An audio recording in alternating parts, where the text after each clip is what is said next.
Nagpara kay ti baboy yung kapsat. Kasi nga makalpas na kaglakoy ti ice candy niya ko. At ito pra. Oh. Para kay ti baboy. Ti Borgo, Camboro 44. So nagpadakip baboy na dito ila sa mabalindak ng PM. No, dapat dyan ti Borgo di kwa.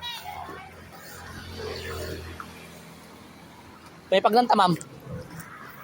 Ano ka naging baboy ni ma'am? Gororay. Ma'am? Mayroon akong tali, ma'am. Oh.